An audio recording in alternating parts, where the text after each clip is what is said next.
Yesterday was a day Al-Qaeda has been looking forward to for years. Their member, Omar Khadr, a terrorist who murdered the U.S. Army medic Christopher Spear in Afghanistan, was simply set free. He is out on bail in Edmonton, released by an extremist judge in that city. Omar Khadr had a few press scrums and conferences yesterday, all carefully stage managed by his lawyer, Dennis Edney. See, Edney is much more than just a lawyer. He is an advocate and a passionate friend of Khadr and an enemy of those who would bring in tougher anti-terrorism laws in Canada. He's basically Omar Khadr's PR manager, and Al-Qaeda loves that just fine. I want to show you snippets from two of these scrums yesterday. I want to show what Khadr said, but actually more importantly, I want to show how the journalists handled it. I mean, we know what Khadr is. He's a terrorist. He's admitted that in a detailed written confession. And even if he didn't confess it, with his lawyer's approval, by the way, we have videotape, look here, of him assembling improvised explosive devices, posing with machine guns. I mean, Omar Khadr is a terrorist. So really this was a test of journalists as much as a test of him. Let's start with a press conference he had at the home on the driveway of his lawyer, Dennis Edney. Now, what's fascinating is the instructions that Edney gave these reporters before the press conference started. You will not see this on any other network. Dennis Edney laid down the ground rules for these 20 reporters, and they accepted it. But look at what those ground rules were. Here, take a look. Let me tell you, I've had a long day, and I don't mind going back into that house. So let's just be respectful here, okay? Do you hear me? Thank you. Mike, Sheila. Omar's going to say a few words. You can also ask him certain questions. If the questions become too intrusive, then I'll shut it down and we'll go back in the house. Did you get that? So Dennis Edney didn't say, hey guys, be orderly, which is fine, or hey, only talk one at a time, don't talk over each other. No. He said, be respectful. Show respect for a murderer and a terrorist? Could you imagine if Paul Bernardo's lawyer trotted out that murderer and said, hey, be respectful to this murderer and rapist? Reporters would say, you know, we'll do our job as reporters. We'll ask whatever questions we want. And by the way, we don't have respect for a murderer and rapist. But here, these reporters just sort of nodded and said, okay, boss. But that wasn't enough for Edney. He wanted to be double sure that these reporters knew what would happen if they dared to be disrespectful to Al-Qaeda, that he would, if the questions were too intrusive, he would call the whole thing off. And instead of objecting, they all nodded and said, sure. And that clip you just saw was not shown on any national newscast. Of course not. So that's the scene setter.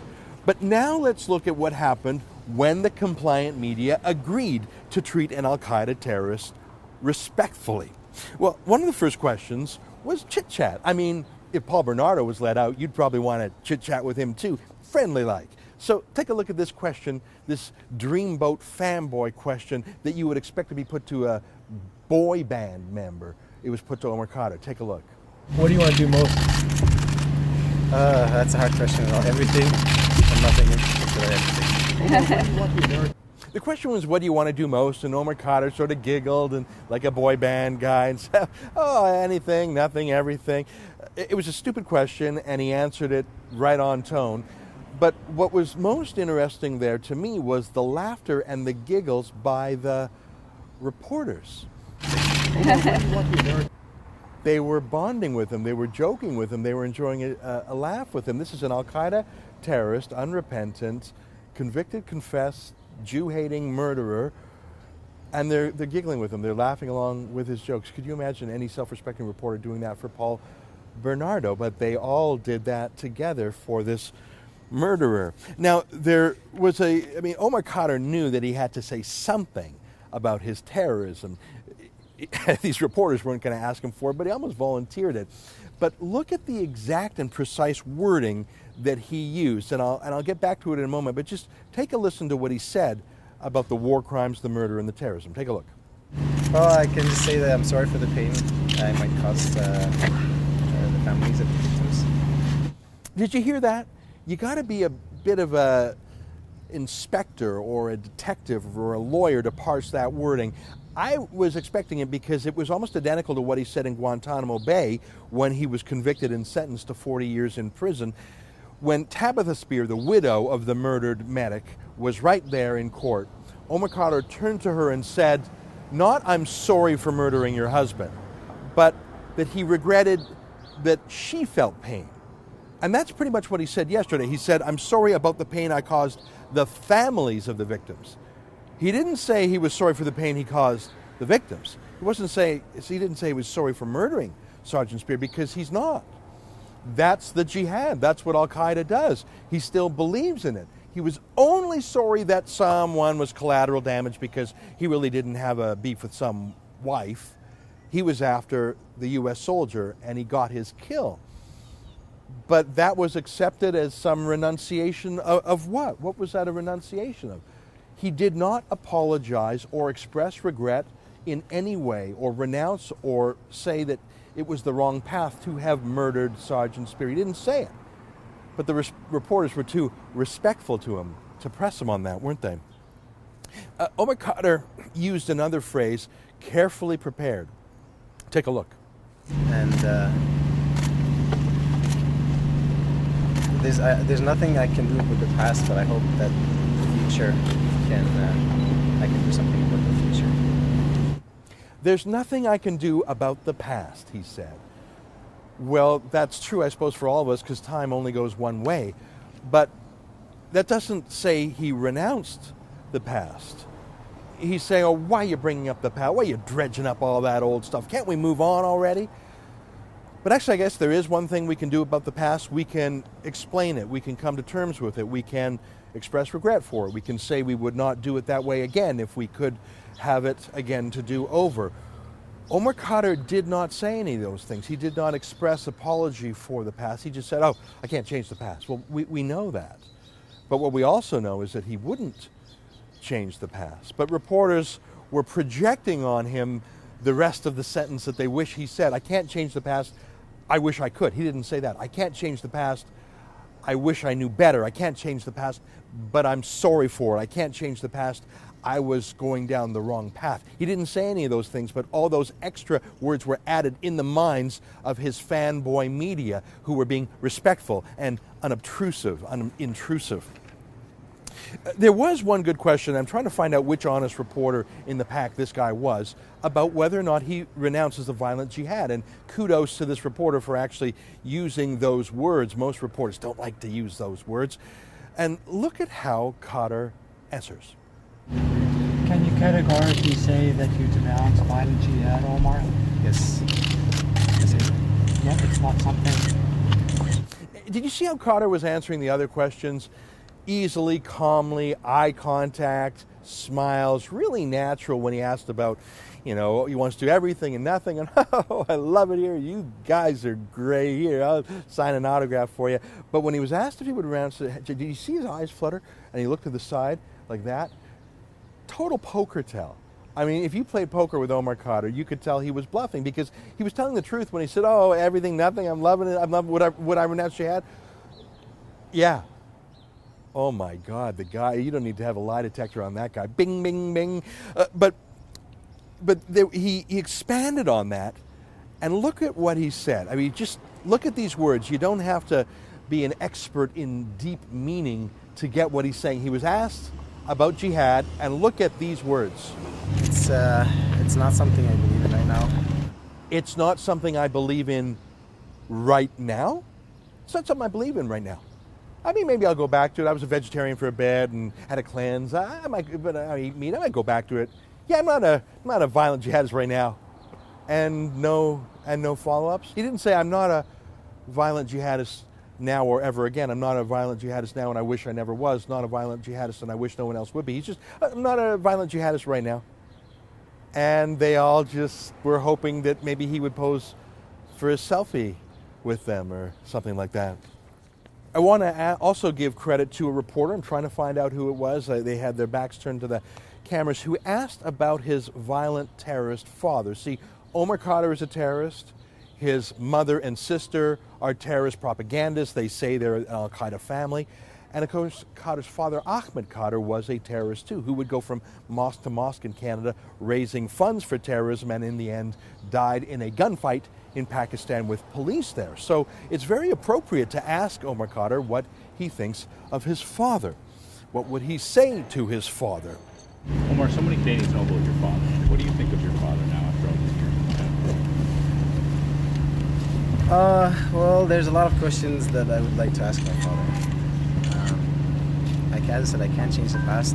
All I can do is just work on the present and the future. What do you want to ask? What would you ask? Everything. A lot of decisions that he made, the reason he took us back there, just a whole bunch of questions about his reasoning behind his life decisions. Yeah. And these are not life decisions that you want to make going forward. No. And what did he say about that? Again, he was very particular in his words. He said if he could, he would ask his father questions about his choices. Well, of course he would. But not to disagree with his father, not to condemn his father, not to renounce his father, not to try and talk his father out of it, not to try and show his father the errors of his ways, not to say, Dad, why did you do this? Why did you pull me to Afghanistan? Did you know you were putting us on such an evil path? None of that. Oh, no, I would just talk to my dad. Oh, yeah, I would talk to my dad. See, and again, the reporters added the rest of the words they wish he had said or hoped he had said. I would talk to my father and say, please don't do it, Dad. I would talk to my father and say, that's the wrong path. I would talk to my father and say, that's going to end in violence and evil. No, he just said I would talk to my father and ask him about his views. I don't think he was lying. Just like when he said, my terrorism was in the past. Yeah, we know that. I would ask my father questions. Yeah, we know that, but that is not the answer he needed to give. He needed to express renunciation and remorse and contrition, and he didn't. There's one more question, and it was a good one. It was, what would he say to a young jihadist or would-be jihadist considering becoming an extremist just like he was, someone considering becoming a terrorist? And here's what he said to that. What would you say to someone contemplating extremism and maybe looking to you? What would you say to them, a young person? What I tell anybody is to educate yourself. Don't let emotions control you. Education is a very important thing. I've noticed that a lot of people are manipulated by not being educated, so education is very important. Okay, now this is where someone ought to say don't, or no, or stop, and without flooding your eyes and looking to the side. But he didn't do that. He gave one of those answers that was technically true and that the reporters could interpret in any way they wanted. He said, education is very important, and don't let emotions control you. Those words don't mean no, or stop, or turn back. In fact, to Omar Khadr, who believes in Sharia law, education means a Quran-based education. It doesn't mean studying Western liberal traditions. Omar Khadr believes in Sharia law. He has memorized the Quran. He led services from the Quran for other terrorists in Guantanamo Bay. He is an extremist. So when he says more education, well, we can daydream and wish he meant liberal education, but he didn't say that. When he said, don't let your emotions control you, I believe he means that too. See, Omar Khadr is very much in control of his emotions. He is able to control himself more than the press, who were his fanboys. I have two more thoughts I'd like to leave you with. The first is that half regret to the families of the victims. Here's a question. If Omar Khadr is appealing his conviction in Guantanamo Bay, that's why he's on bail right now, if he's saying, you can't convict me of a crime, then what's he expressing regret to those families for? I mean, why is he saying sorry to them? Not really sorry, but why is he saying sorry for their side effect harm if he's telling the judges that he didn't do it? That's a bit of a contradiction, isn't it? But I want to show you one last thing that I think is just as troubling. I mean, I think I proved to you that in the main, Canada's press gallery, when it comes to Omar Khadr, are stenographers. There are a few reporters who asked good questions, but accepted answers without any follow-up or scrutiny or skepticism. And as I showed you, all of the reporters agreed to Dennis Edney's bizarre terms. But what about Edney himself? Why would you put Omar Khadr in his home? Well, one answer is obvious because he knows Omar Khadr and has been his lawyer for years. But Dennis Edney is an extremist himself. Look at this comment he made at the courthouse yesterday about Stephen Harper. My view is very clear. Mr. Harper is a bigot. Mr. Harper doesn't like Muslims.